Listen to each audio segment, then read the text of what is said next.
Yeah, this is driver. So we are in ATS, and we're going to be working on the Cruising Arkansas event. So I got this load already for us here of electronic components, actually, in a container. We're in Pine Bluff, Arkansas, and going to Fort Smith, Arkansas. I've been cruising with some friends doing the event, so that's why I'm in Arkansas now. A friend of mine gifted me the Arkansas DLC, so I greatly appreciate that. So that person knows who they are. I don't know if they want me to say their name, so so anyways, we're gonna go in here in the menu real quick. Back to our like desktop area. So this is our load information, obviously, and so this is the event. So the cool thing I noticed about this event compared to last events is now you can hover over just that, and it shows you all the cities you need to go to or from, and if you've been there yet or not, which I'm finding pretty nice. So um, I reset this truck up. As you can tell, I repainted it and did some changes on it. And we'll talk maybe a little bit more about that later. And while doing that, I did a run just to make sure everything was all kosher and nothing was really out of whack. So, but we can click here and look at the details here. And it's to or from 10 specific cities in Arkansas, which I think there's only 10. You have to use the external contracts or the external market, not regular freight market, guys. And we'll look at that here in a minute. Um, After you do your 10, you will receive a personal goal. More than likely, you'll get some kind of item that you can use on the truck or inside the truck. A lot of times it's like cabin stuff, pillows and bobbleheads, things like that. Each job needs to go at least 100 miles or more, and all that good fun stuff. So, and it talks about the rewards and stuff like that here. Let's see. I will gain a achievement and a white-tailed watch. So that's what we'll get off of that, and a paint job from the Steam inventory item. Okay. So there's all kind of stuff. This is going on through the 17th of November, which is a Sunday. It'll end at midnight UTC. So, and the one thing I want to point out real quick, if you've never done these before, when you go to look at your jobs, you want either the external contracts or the market if you have your own trailer. Do not do the freight market, cargo market, or quick job. Those will not count. Only these two will. So there's that, guys. So without further ado, let's go ahead and get on the road here. We gotta make some miles, right? Get all of our stuff back up here on the screen. Get my controller in my hand. So yeah, Arkansas. Oh, park brakes on. Yeah, Arkansas. So I know I was doing some videos about stories of places I'd been, and Arkansas is a state that I traveled a lot in. If you listen to any of my past videos where I talked about how I got into trucking, which was a question and interest from Aiden, I talked about my first year of truck driving. I drove from Dallas, Texas to New York City every week, almost every week at least. So, yeah, I've done a lot of Arkansas, and it's been, well, if you know a map real well, Dallas, you get on I-30 and run into Arkansas, you end up getting onto 40. And then you're pretty much going where you need to go. Get my turned here.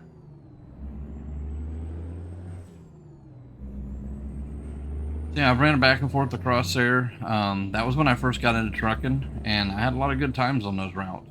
Um, Back when I started 20 years ago, it was a different world than what it is now. Um, Drivers were a lot friendlier back then. We would help each other out a lot more. I still will help people out if I can, but most people they don't care. It's just the same way as with cars. Everybody is too worried about themselves. They could really give a crap about anybody else these days. A man could be literally laying against one of these signs right beside me, bleeding to death, falling over, stumbling around, and everybody will think he's just some crazy weirdo, and everybody will just drive by and look at him funny, like, what's this guy's deal? You know, I will, approach it with caution if I decide that I'm gonna, try to help somebody. It looks like we're going north. Yeah. You guys know me, I get lost.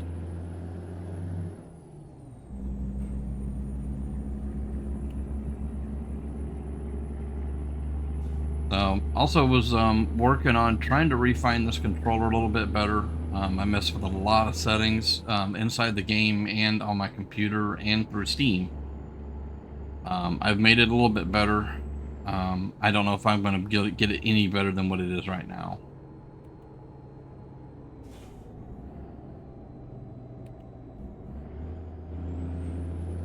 So I apologize for that. Yeah, a lot of the things that's happened with me has all been mostly positive stuff. Um, in Arkansas, I've just ran with a lot of people. That was back when everybody used to use the CV that's hanging on my windshield there on my dash. Um, people were a lot friendlier back then. Drivers would be cruising along and catch up with another driver, and next thing you know, you'd have, two, three, or four people, cruising on the highway together, in no particular order, and just riding along and chit chatting and enjoying the day or the night, whatever it might be. Um, Back when I first started driving, a lot of people would chit chat on the CB because it would help pass the time. Nowadays, people are usually on their cell phone talking to friends and family they know to keep themselves going on the road. And I'm not saying that's a bad thing, but most of them, they've completely turned their CB radios off, especially the newer ones. They don't understand the benefits of having it on all the time. So they just turn it off and um, seclude themselves to just themselves and not worry about anybody else around them. And the CB has great benefits.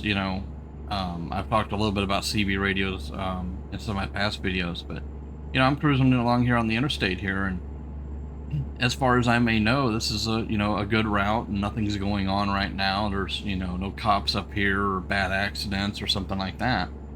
But the benefit of having your radio on is that truck driver right there. If he's seen something, he might tell me about it. Be like, hey, y'all got a bad accident up there. Y'all might want to find an alternate route. Um, and you don't have to wait for somebody to tell you what's going on. You can ask. You pick that microphone up and say, hey, what's going on? And you can get some good answers as long as you're respectful. But nowadays, there's very few people that still do that. And the most chitter chatter you'll hear on a CB radio nowadays is in the middle of the accident, because a lot of those drivers that didn't have their CB radios on,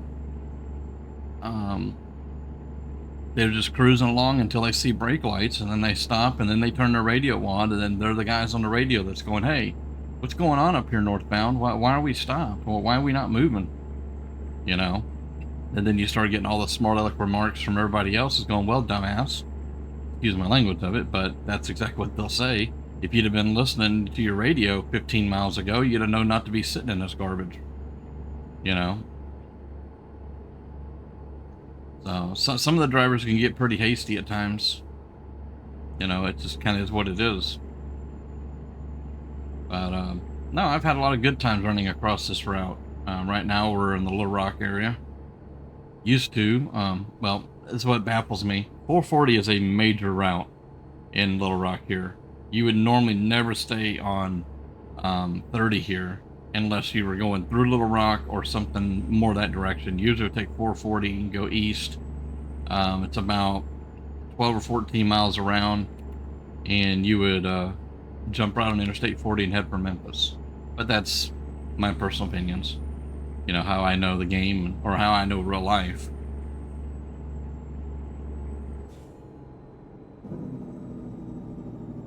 Of course, this Jeep just had to hang out right there, didn't they?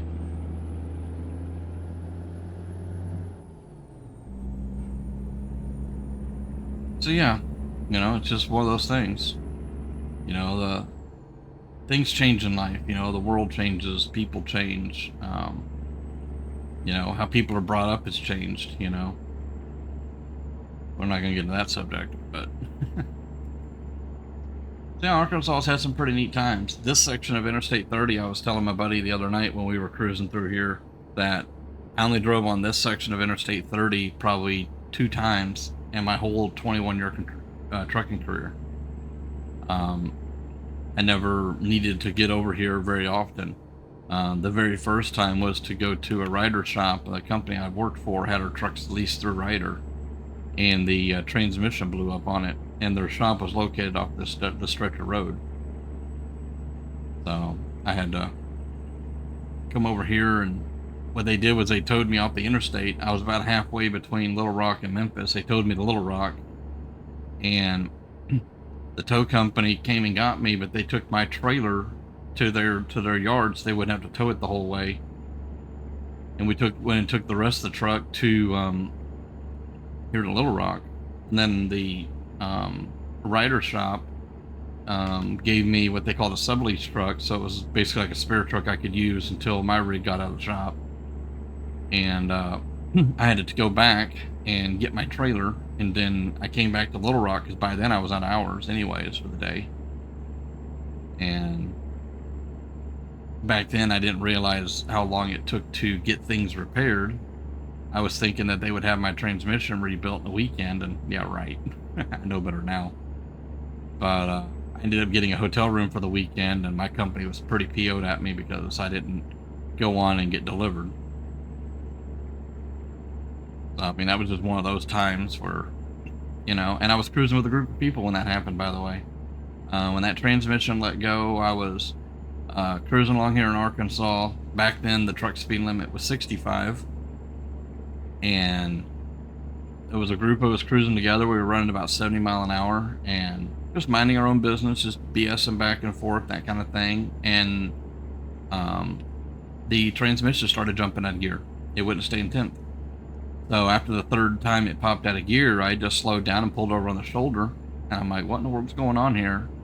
And I left the engine running at first, and I opened the door, and all I could hear was just crunching and clattering coming from under the truck. I'm like, oh, that doesn't sound good at all. So I shut the truck down, started looking. What had happened was that on a lot of transmissions, especially in commercial vehicles, they have a cooler called a transcooler, and it works kind of like a radiator, where the fluid runs to that cooler and cools down the transmission fluid. Just helps keep the temperatures down. One of the lines blew off of that, and I did not know that. And when that line blew off, it blew all my transmission fluid from the transmission all the way under the back of my truck and all the way under the trailer. I had fluid everywhere. So, and Ryder, I'm not saying that they were being cheap, but I'm sure they were trying to be. I would too. But they sent out 2 different mobile mechanics thinking that the mobile mechanic could fix me and get me back on the road. And both of the mobile mechanics were like, nope, that ain't happening. And so I ended up having to be towed. So it's just kind of an unfortunate events that happened. And I remember exactly where it happened at. It's not on this stretch of road here that we're on now, but it was behind us. It was around mile marker 200. Whereas we're over at the 80 right at the moment, around the 80 mile marker. So, yeah, that was one of those fun times. You know, lost a whole day of driving, more or less, you know, because I broke down. It was probably mid-morning to early afternoon, so somewhere around about 10 o'clock in the morning. And by the time they got me towed all the way back to Little Rock and all the stuff I went through in between, it was about 3 or 4 in the afternoon, and that section should have only took about another hour and a half of driving to make that. So I lost a considerable amount of time, and then, you know, of course, then I had to backtrack and go get my trailer, so that was an hour back, and then an hour back to Little Rock. So, you know, like I said, by the time I got back to Little Rock with my trailer, you know, it was late. It was about 7 o'clock by the time I got back. I could have drove 1 more hour according to my logbook, and I decided to call it a night and get dinner. And by doing that, I went and got a hotel room because now I'm in a truck that's not mine. You know, I mean, I was able to go and get all my stuff out of my truck, like all my sheets and my pillows and my blanket, things like that. But, you know, you're in a truck that you don't know. It had, you know, a mattress in there that I don't know how clean that thing is. I really didn't want to sleep in this stupid thing. So, oh, they want us to pull in for an inspection. No, we're not going to fool with that today. Well, you know what? Let's just go on in there. Well, if anything, we'll just light this thing up. We haven't rented scales in a while, have we?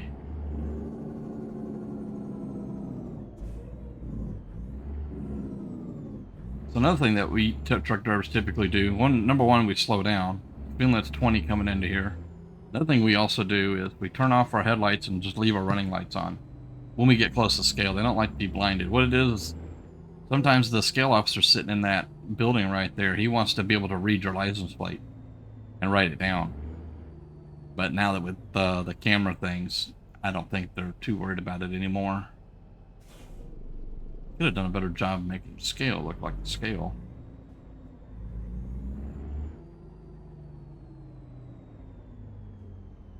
And this scale here looks just like what it should look like here in Arkansas. Alright, 44,000 is my gross weight. Our headlights back on, let's get out of here. Shouldn't be taking off out here that quick. And we gotta take the very next exit, so that means we gotta follow these guys for a minute.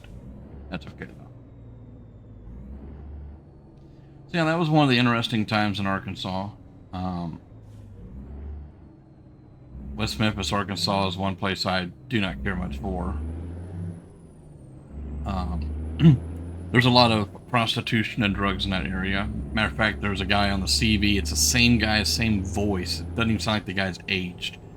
And I won't say what he says on the radio. It's nothing, no profanity, but he's basically selling drugs. And most people claim that it's a cop, which wouldn't surprise me, but still. But there's 4 truck stops at one exit, and at those 4 truck stops, I'm constantly you constantly get woken up by, prostitutes, which is the last thing you want to be dealing with when you're trying to sleep to start with. And nothing I'm interested in, no matter what time of the day it is, whether I'm sleeping or not. So, out of those 4 truck stops, I would normally stay at the Petro. You have to pay to park there, but on the plus side, you got less chance of being bothered by the prostitutes, but not really.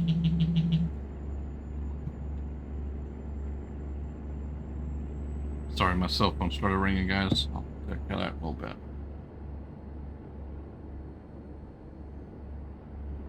But yeah, I would usually stay over there. It was a little bit quieter, less trouble. It didn't stop all the riffraff, but it helped at times. So, but on the plus side, we are pretty much where we're going.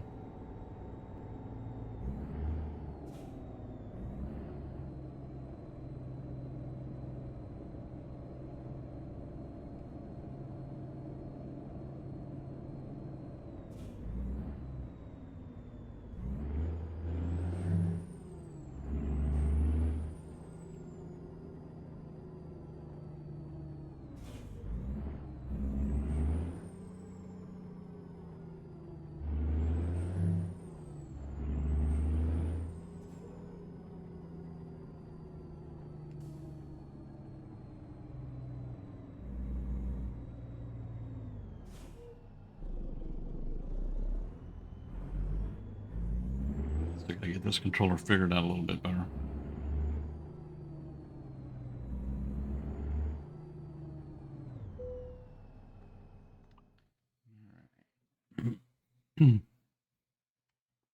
They want it back there, so let's take it back there. I wonder if I can get through there, though. Might be able to.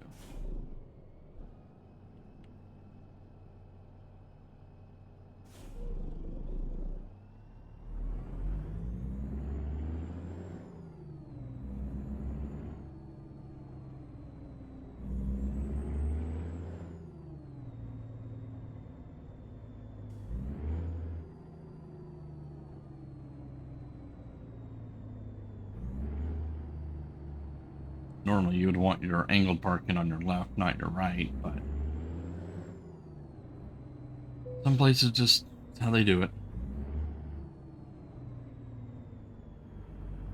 So we can get this thing parked.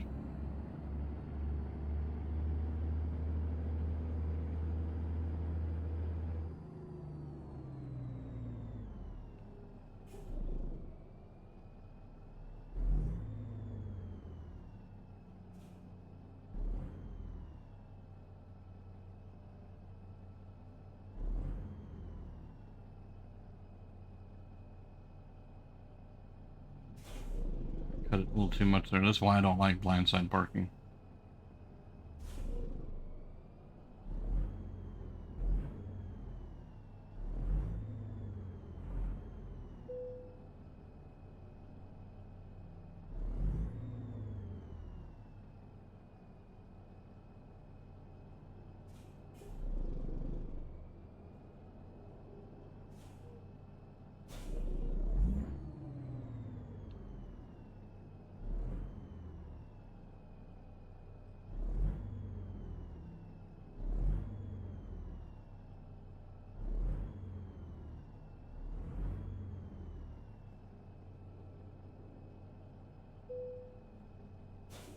Go. Let's see how we did, folks.